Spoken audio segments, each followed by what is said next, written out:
Bonjour les amis. Les amis, aujourd'hui, nous sommes en désordre. Tout ce que nous faisons, c'est du désordre. Nous prions en désordre, notre maison en désordre, notre entreprise en désordre, nos servants en désordre, la réflexion en désordre. Tout ce que nous faisons, c'est le désordre. Vous savez pourquoi les amis? Parce que nous ne méditons pas. Nous croyons qu'en Afrique, nous ne devons pas méditer. On doit méditer. Un bon chrétien doit méditer. Une personne spirituelle doit méditer. Vous savez, la méditation nous délivre. Ça brise certaines chaînes de négativité autour de nous. Et ça nous empêche de ressentir des bruits. Les bruits, c'est-à-dire quoi? Les négativités, les choses négatives que les gens peuvent dire tout autour de notre personne à n'importe quelle heure. La méditation, c'est un accord de son cœur avec son extérieur, son âme avec son intérieur. Vous purifiez votre intérieur et vous arrivez à démasquer vos ennemis. Vos ennemis même sont démasqués par la méditation. Et vous devenez une personne sage, capable de savoir que c'est ça, c'est telle chose, c'est qui m'amène à ne pas être une personne en ordre.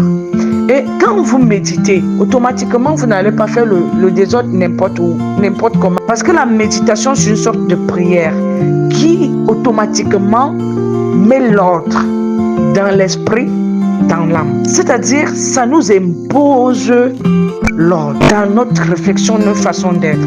Donc les amis, ne négligeons pas la méditation. La méditation n'est pas seulement la prière, l'invocation à l'Esprit Saint, non. Nous pouvons méditer nous-mêmes à n'importe quelle heure. Et ça va nous amener à mieux analyser les propos des personnes qui pensent mal de nous, qui voient des choses de notre et venant de notre personne. Il faut méditer, les amis. Si tu passes toute une semaine sans méditer, tu risques de commettre des choses pas bien. Commettre des choses pas bien dans ton désordre. Et le désordre n'est pas bien.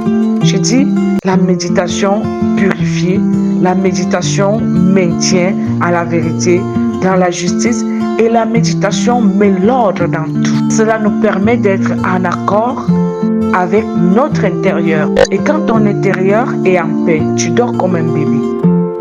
Mais l'éveil de conscience, je nous dis le contraire. Quand on parle de la méditation ici, il demande de jouer avec nos sentiments, avec nos corps, avec nos esprits. Non, c'est pas ça la méditation. On ne sort pas de son corps pour méditer. On reste soi-même, à l'intérieur de soi-même pour méditer. Moi, je ne connais pas ces choses-là, mais je vous dis, la méditation est quelque chose de très bien.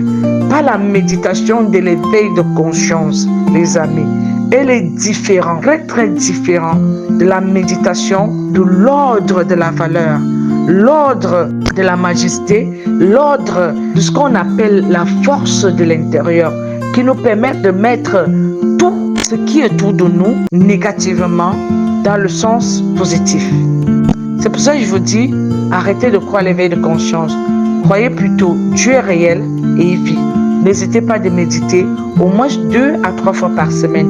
Cela va vous permettre de rester des personnes éveillées, de rester toujours éveillées.